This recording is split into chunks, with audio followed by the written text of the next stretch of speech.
Dalawang low pressure area na binabantayan na natiling napakaliit ang tsansang maging bagyo. Developing localized thunderstorms maaaring maganap sa kalulang bahagi ng Luzon, especially sa may bahagi ng Zambales. Pero nalalabi ng bansa, patuloy pa rin ang umiiral na isenis na magdudulot ng maalinsangang panahon sa northeastern Luzon hanggang southern Luzon area.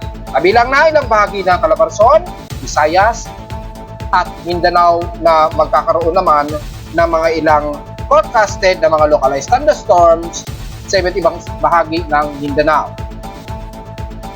G2 geomagnetic storm na unsabi at hindi natuloy pero patuloy pa rin ang observation na posibleng umabot naman sa active geomagnetic storm mula ngayong araw o hanggang May 8, 2024.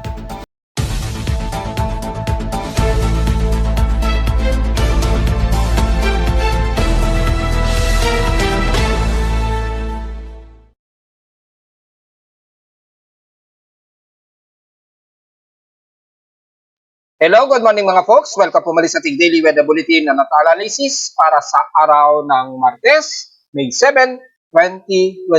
Ang oras nating Boss Point may maga ay alas 9:49 na o 50 na ng umaga. Medyo balik ulit sa grabing mainit at palisang panahon ang iiral pa rin sa atin sa karamihan ng lugar sa ating bansa. Pero magiging medyo mas maulap ang mararanasan natin ngayon dahil sa medyo accumulated ang water vapor ngayon at may mga forecast of localized thunderstorms lalo na dyan sa bahagi ng kanluran ng Luzon at ilang bahagi ng bandang southwest ng Luzon at iba't ibang bahagi ng eastern Visayas at Mindanao. Medyo accumulated po, so medyo yung forecast ng mga localized thunderstorms sa ibang bahagi ng bansa, medyo scattered po yan at kaliliit pa ang tsansa nito. Pag pumasok yan, asahan ang mga inaasahang localized thunderstorms, especially sa bahagi ng po ng Zambales at dyan sa mahalapit sa may Bataan. Kung suswertehin ay maaaring abutin ang ilang bahagi ng Calabarzon at Metro Manila. Karamihan niya sa hapon. Pero ngayong umaga hanggang tanghali ay makakaranas tayo ng tuloy-tuloy na overcast. Medyo mahangin na since kahapon, medyo windy po tayo at mabot nga tayo ng gale force winds na mabot nga ng more than 40 kilometers per hour. Bumubugso ng 80 kilometers per hour kahapon.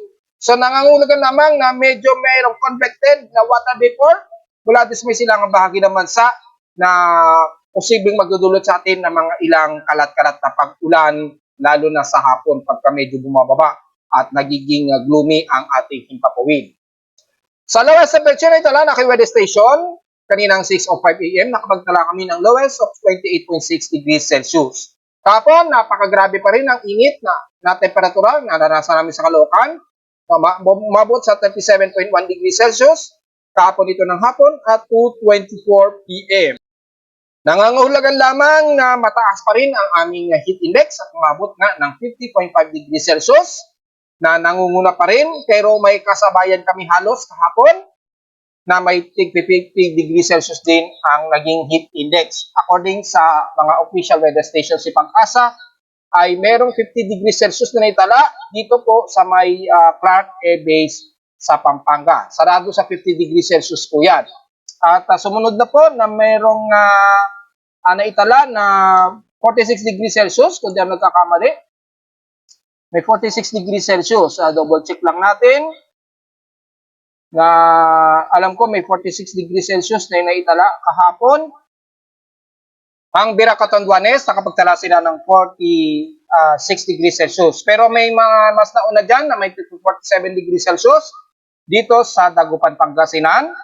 At kasunod na ang Bira Catanduanes na nasa 46 degrees Celsius na nga po.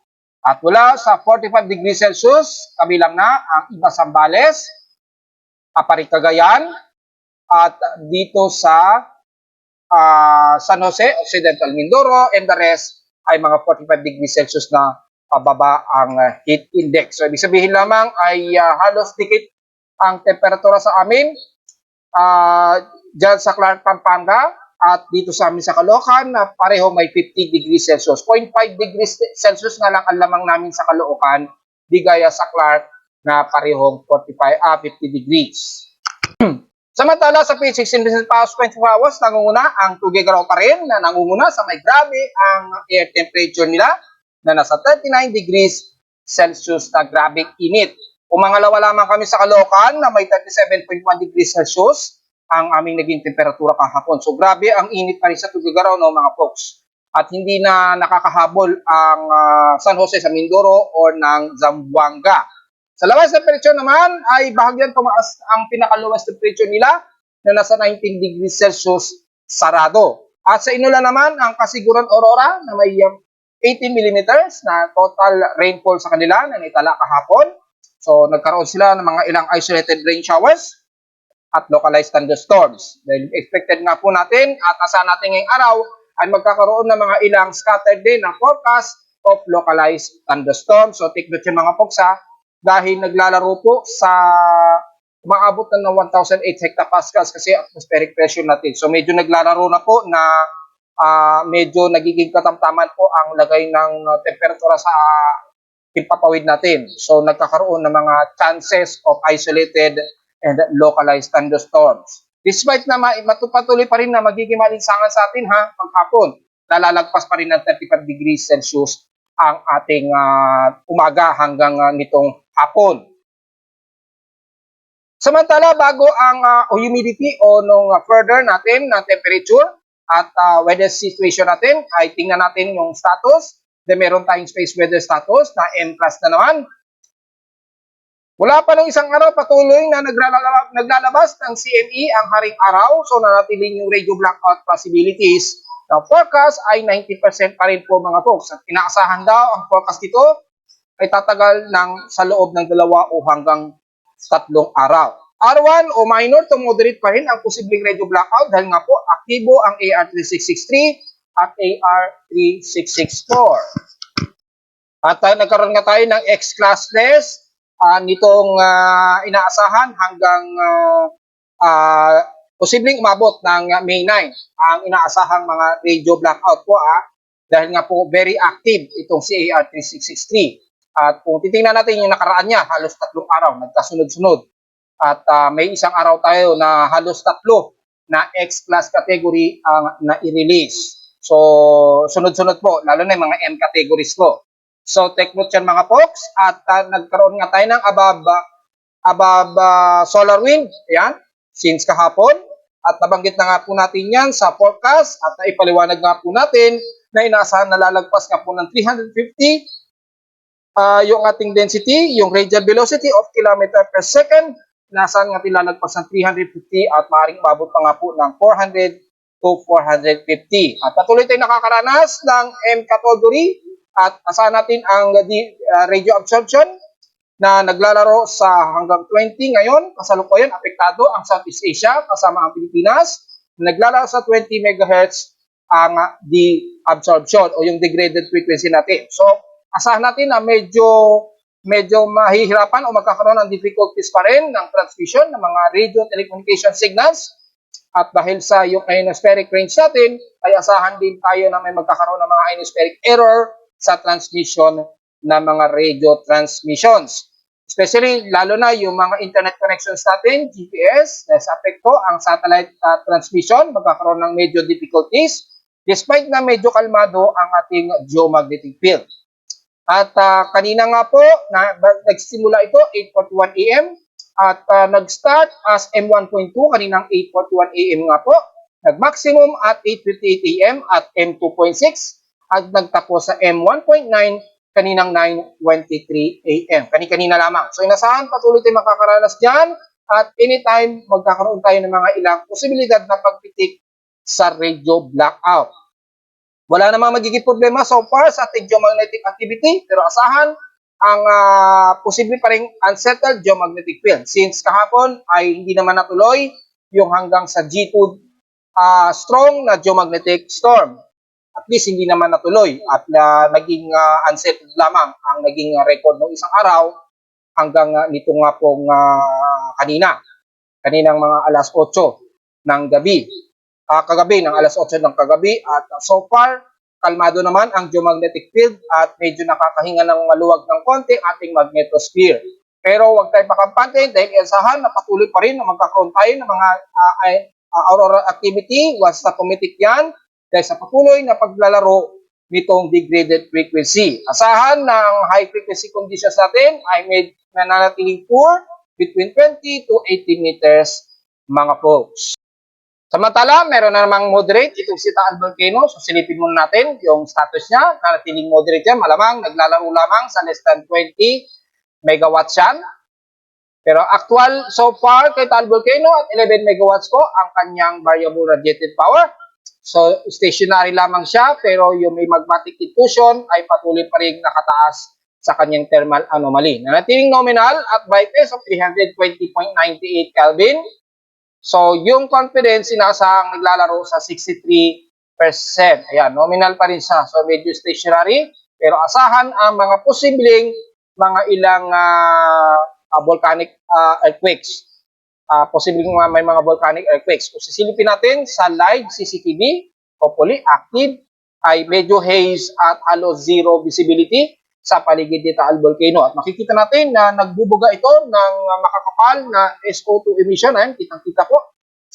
So, obserbahan na lang natin mga kabataan, ang patuloy na medyo, although stationary na kalmado, pero patuloy na aasahang mga pagbubuga ng SO2 at mga ilang hindi inaasahang volcanic earthquakes. Kung sisilipin naman natin yung latest synopsis mula kay PBOX para sa lagay ni Taal, nagkaroon pa rin ng dalawang volcanic tremors na tumagal ng 2 to 3 minutes ang haba, pero nanatiling mababa SO2 emission niya na 2,199 tons a day nitong May 6, 2024 ang huling record nila.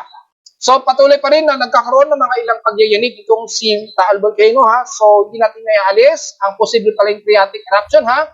So alisto at bantayin maigi ang behavior ni Taal Volcano. So balik tayo sa lagay ng panahon. Based sa ating weather station sa Caloocan, ang ating outside humidity ay nasa 65%. So katamtaman na medyo hot dryer pa rin tayo at tumataas ito ng 1% since last hour. Mataas ang ating atmospheric pressure, so may high pressure area tayo o ridge na nasa 1,012 hectopascals and steady ito since last hour.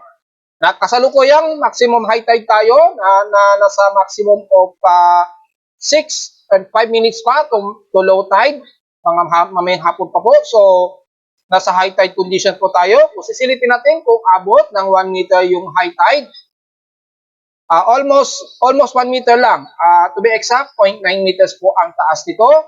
Nitong 9:08 AM lamang na nag-high tide ko. So dahil dyan ay medyo malalim-lalim yan, pwede pong lumayag ang ating maliliit na sasakyang pandagat at sa mga kabataang maliligo, wag pong mag-solo ng pagligo dyan dahil malalim-lalim po yan. Kumari mag-group kayo at magsama kayo ng mga guardian para na rin sa kaligtasan at sa mga gustong mag-harvest ngayon sa Pampang na Manila Bay, malalim-lalim pa naman po at 0.9 meters. So, pwede po tayong lumayag mga folks. Biwari na lamang kung mataas ang pag-alon, ay ingat na lamang. Sisilipin natin yung mamayang konti kung mataas ang pag-alon natin sa bansa. At sa ating air quality, wala tayong magiging komento. So, diretso agad tayo sa ating almanac na sumikat ang haring araw kaninang 5:30 AM at ngasang lulubog ito mamayang 6:14 PM. Ang halos new moon na po, 2% na lamang ang illuminated nito, so hindi na tayo masyadong magre-report muna sa moonrise and moonset. Dahil kasalukuyang nasa elevation of 80 degrees yung ating buwan, pero halos hindi natin kita masyado yan. Dahil 2% na lamang yung sinag nito, so antay na lamang natin na mag-recover na naman siya sa pagiging new moon. Since 2% na lamang yan. So halos hindi na yan kita. Sa ating local weather outlook para ngayong Martes hanggang bukas sa Miyerkules, magiging partly cloudy daw ang ating umaga. Pero kung titingnan natin, totoo naman na medyo partly cloudy. Pero patuloy ang maaraw at maalinsangan ang iiral sa atin, lalo na sa bahagi ng Metro Manila at ilang parating ng Luzon. Pero hindi natin alis ang forecast ng localized thunderstorm sa hapon lalo na dyan sa may kanluran. So take note yan mga folks. Bukas sa Miyerkules, particular dito daw ang maghapon, pero may chance daw ng pag-ulan na naglalaro sa 19 to 20% chance. Typically, localized thunderstorms yan at puro isolated rain showers. Maraming humihiling sa atin na umulan, so Hopefully, umulan man lang kahit ngayong araw. ISL lowest temperature expected maglalaro sa 35 to 37 degrees Celsius. So mukhang hindi naman sobrang grabe ang magiging highest temperature natin na aabot ng halos 39 degrees Celsius o heat index of 53 degrees Celsius heat index. Pero kung maaari, mas mababa na sana para maibsan man lang ang grabing init. At inaasahan natin na maghapon ay may mga forecasted at scattered po na mga isolated rain showers. Sana mangyari yan mga folks. Diretso agad tayo sa ating ginagamit na satellite imagery at yung mga kaulapan na ito na umiiral sa kanluran ng Luzon. Gaya natin sinabi, ay may mga forecasted na mga localized thunderstorms ang iiral dito sa may bahagi po ng Zambales o sa may kanlurang bahagi ng Luzon. Typically sa hapon ay maaaring magkaroon ng mga localized thunderstorms sa bahagi na ito ng Cordillera at Luzon region at ilang bahagi ng Quezon Province sa Kasiguran Aurora o posibleng maaari dito sa may Camarines Norte at ilang bahagi dyan sa may bandang Bicol Region, Catanduanes, Eastern Visayas at Eastern Mindanao area. Pero ngayong umaga, ang nalalabi ng ating bansa ay patuloy na makakaranas ng mainit, hot, dry weather at paalisangang panahon lalo na sa silangang bahagi pa rin ng Luzon. Kaysa patuloy na umiiral na isdalis natin na magdudulot po na malagkit-lagkit na humid ngitong maghapon. So masyadong magbibilat pa rin sa tinding sikat ng araw. Pero asahan po natin pa rin ang mga isolated rain showers na nabanggit ko dyan sa may bandang Quezon Province. At ilang parte malapit sa may Tugigaraw o Cordillera at Bilisan Region at ilang portions ng Zambales at kasalukuyan na nagiging particular dito, Muslim County at may mga inaasahang mga localized thunderstorms. Sana umulan-ulan dyan at yung kaulapan dito na nag-accumulate ay posibleng magdudulot ng mga isolated rain showers. So, medyo mababawasan ng bahagya kung tuloy-tuloy po na uulanin ang bahagi na yan ng Zambales.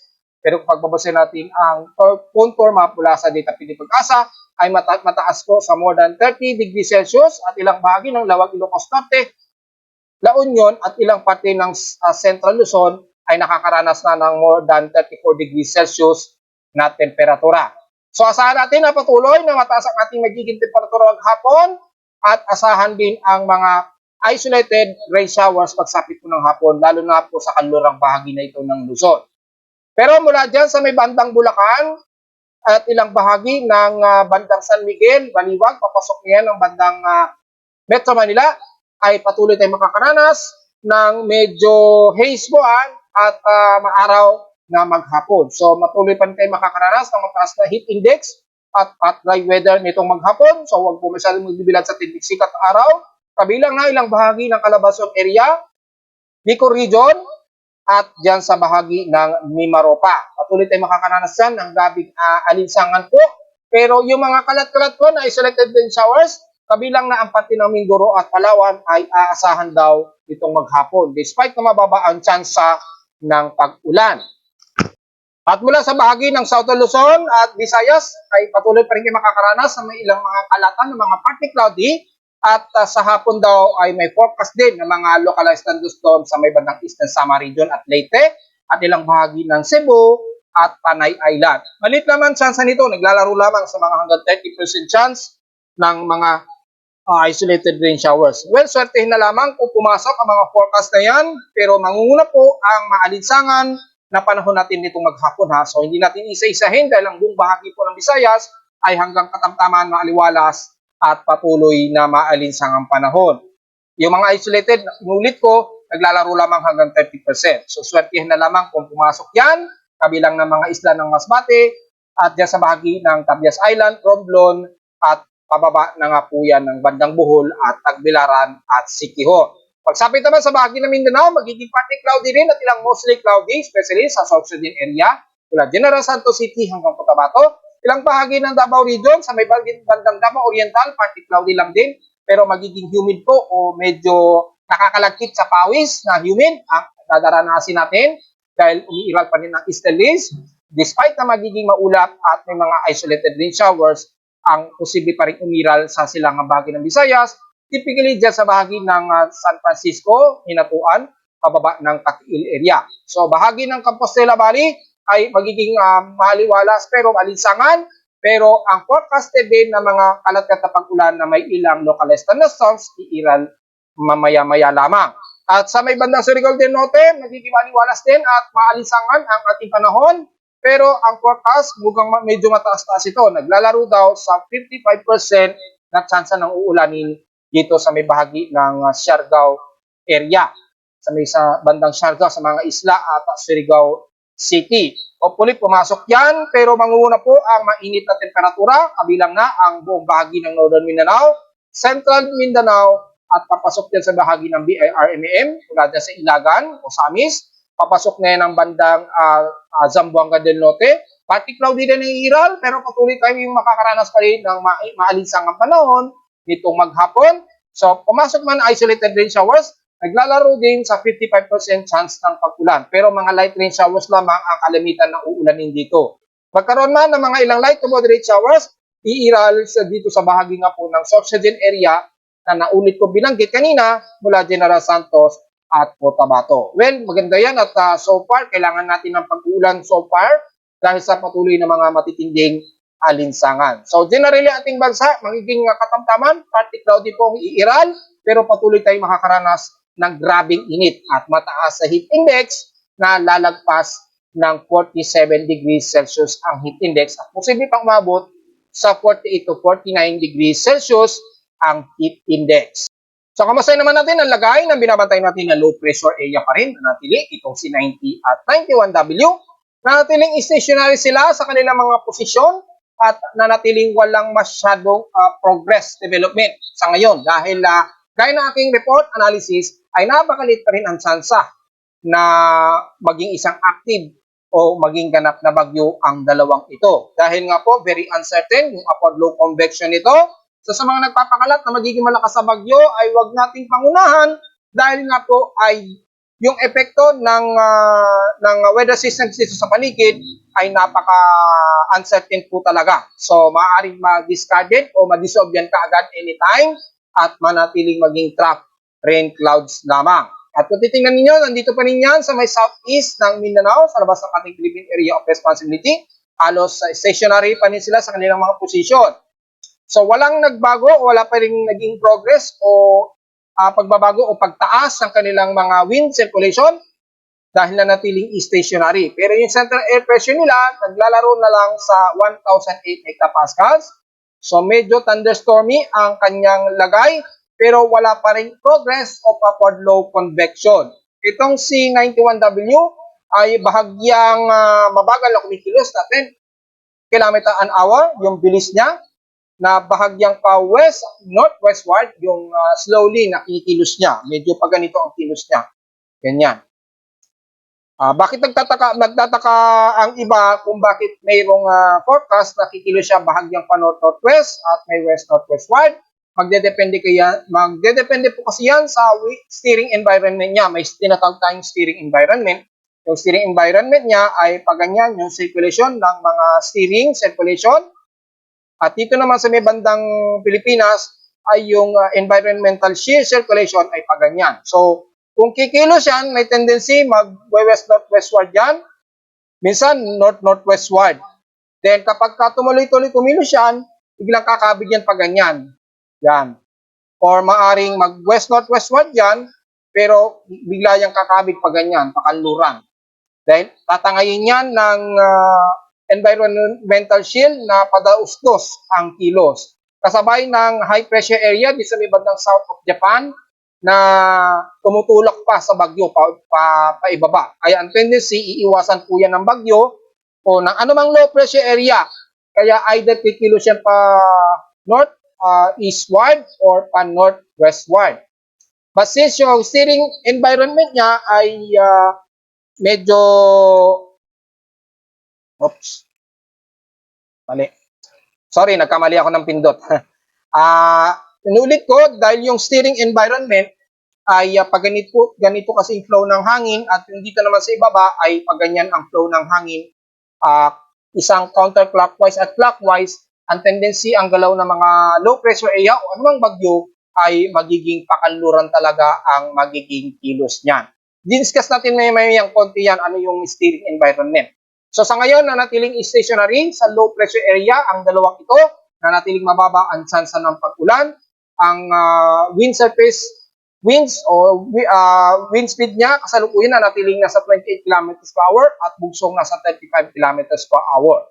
At yung central air pressure niya at 1,008 hectopascals, updated ito at 10:16 a.m. So, very real time po. Almost close to real time ang galaw ng mga low pressure area na ito. At itong isa kasi is low pressure area na lang din. Ano mga nakarang araw, mabot pa nga ng tropical storm yan. Yan. At ngayon, medyo humina na siya kaagad. Kasi nga po, gaya na ating paliwanag noong karang araw, ay nasa natin ang ITTC lines ay nandito po yan. Malakas na intertropical convergence zone lines. At dahil tumataas na, nagpapang-abot na din sa bandang southeast ng Mindanao, yung ITCZ line, kaya expected ang mga pamumuo ng mga ganitong trough systems o low pressure systems. Kung titingnan naman natin sa ating tropical cyclone assessment monitoring, nanatiling very insignificant ay development niya, pero nanatiling mataas na nasa 40 to 50% yung kanyang probability at umabot na ito ng mahigit sa 50, halos 60% ang tsansa niya. So sa loob ng 24 hours o sa susunod na 24 hours, maaari pa ito umabot ng 80% according dito sa ating West Pacific Basin monitoring. Sa ating global spectral model ay malayo sa ipinapakita ng mga ibang computer models. Kung papansinin natin dito, kumikilos ito westward, malapit ito sa bandang southeast ng Mindanao. So mukhang bumabalandra ito sa may bandang Davao region ang paglapit nitong low pressure area nito. Pero wala tayong nakikitaan na intensification. So nanatiling very uncertain at napakalit pa ang tsansa talaga nito na maging isang ganap na bagyo. Hindi gaya sa mga computer models nito ng GPS at NAVGEM ay medyo nanatiling mataas yung increase forecast nito. Pero kung papansinin natin kay GFS, unti-unting lumalapit na lamang ito ng Eastern Visayas at medyo nagre-recover siya. Ganyan. Yan. Tila didikit lamang siya at magkakaroon ng parang recurve. Now, which is, pag nangyari ay pumapasok sa ating forecast ng ating monthly forecast for May na lalapit lamang ito ng silangan ng bansa at magre-recurve din kaagad palayo. However, kay NAVGEM naman ay iba ang senaryo niya, ay ito naman ay mas lalapit at magkakaroon ng traverse sa kalupaan ng Mindanao or ng bandang Visayas. Tatama siya sa kalupaan. So malayo pa yung mga pinapakitang empirical forecast nito, kaya sa mga nagpapakalat kagad na ito ay magiging ganap na bagyo ay hinay-hinay muna po sa pagpapahayag dahil nung una pa nating inanalyze ito, na nanatiling very uncertain at napakaliit pa ang tsansa na mabubuo. Kung papansinin naman natin yung kanyang convergence at wind shear, ay mapapansin natin na napakaliit yung kanyang probability na maging upward circulation siya. Bagamat yung shallow convergence na nanatiling stationary, pero yung pagsisirculate niya ng upward low convection ay napaka-scattered pa at hindi pa talaga pulido. Yung sinasabi natin environmental stay, kung bakit papakanluran ang kilos ng low pressure area, just in case, ay mapapansin natin ay yung daloy ng hangin nito ay isang pa-clockwise. Ayan, no? Isang pa-clockwise at merong isa pa-counterclockwise naman. Medyo nagkakaroon na siya ng bahagyang distortion sa latest update ng environmental shear. So dito nagkakaroon ng alanganin na kapag nagkaroon ng formation na low pressure area. Kung titingnan natin dito ay yung isa na mataas, yung vorticity ay medyo mas malayo. Hindi masyado tugma sa ipinapakita ng wind shear formation. Kung dito ay halos scattered lamang at halos napakalit ng tsansa na magkakaroon ng upward circulation. So gaya ng ating analysis, ay mananatiling napakaliit pa rin ang tsansa na maging isang ganap na bagyo ito mga buksa.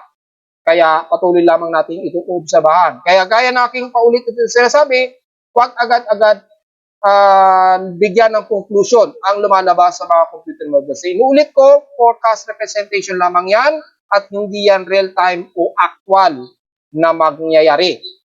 Mga representation lamang yan just in case na magkakaroon ng katotohanan ang ipinapakita niya ito. Pero in real time ay hindi po ganun ang lumalabas. Napakalayo Ito yung real time kasi. So mapapansin niyo yung classification ng probability ng favorable shear ay masyado pang sabog at hindi pa talaga pulido. Kaya kung mapapansin niyo ang Joint Philippine Weather Centers at ilang agencies hindi pa talaga sila nagtataas ng low pressure forecast. Kailan natin pino-forecast ito dahil lumabas ito sa ating automatic tropical cyclone forecast system natin, yung ating tropical cyclone sector nga. Pero nanatiling nasa low pressure siya, kaya hindi pa natin ito masasabi na magiging isang ganap na bagyo. Pag-update tayo anytime, meron pa naman tayo at least mga 44 hours pa para ma-verify ang authenticity nitong low pressure area na to. Kung magiging ganap na bagyo talaga siya. Dahil wala pa talaga, hindi pa umaabot ng 1,005 hectopascals o below yung central air pressure niya na nakalipas na ang 24 oras. Samantala, sa lagay naman ni Angat Dam ay negative 0.59 na po ang kulang sa kanya. So, napaka-critical na niya at maaring magkakaroon na ng rotational cut-off sa supply ng tubig anytime ha. At alam kong naririnig na ninyo yan. At kung hindi tayo nagkakamali, ay nag-anunsyo na natin magtipid-tipid ng araw. Well, last month ko nga po sinasabi pa na dapat ay mag-control na po tayo sa pag-supply ng tubig. Dahil nga po, kapag nangyari to, ay hindi natin maiiwasan na magkakaroon ng rotational cut-off sa supply ng tubig. So kahapon, 185.65 meters po ang natitirang water level niya. Ang dam ngayon ay 185.18 meters na lamang po. So patuloy pa rin ang pagbaba at konsumo niya despite na nasa water level critical na po siya mga folks. So antay na lang natin kung ano magiging action ng ating government para dito dahil patuloy pa rin bumababa ang level ni Angat Dam. Ang bilis, grabe ang konsumo niya kaagad. Ayan o. Tuloy-tuloy pa rin ang pagdaos-dos niya since May 1. Ay patuloy pa rin ang pagdaos-dos niya. At nagsimula lang itong mag-critical kahapon, May 6. Ayan. Below 185.77 siya at ngayong araw. So tuloy-tuloy po ang pagbaba. So alam na po natin na mangyari kapag nagkaroon tayo ng krisis sa tubig mga anumang oras mula kahapon. At narito naman ating 3D weather forecast para sa araw ng Martes, May 7, 2024.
At hanggang dito na lang po ating Daily Weather Bulletin at Analysis para sa araw ng Martes, May 7, 2024. Huwag pong kalimutan mag-like, share, subscribe po sa ating YouTube channel. Visit naman anytime sa ating website at www.timoweather.com para sa mga detalye na hindi natin isama sa report ngayong umaga. At makikita naman ninyo yan real time na kumikilos yan mag-isa sa aking webpage na sa buong Pilipinas ay dalawa lamang kami sa Pilipinas na mayroong ganitong weather monitoring system. Disregard na kay Pag-asa dahil official naman sila. Pero sa personal weather stations at personal weather websites ay sa ngayon ay dalawa kami sa Pilipinas ang mayroong ganitong dynamic web page monitoring na makikita ninyo anytime.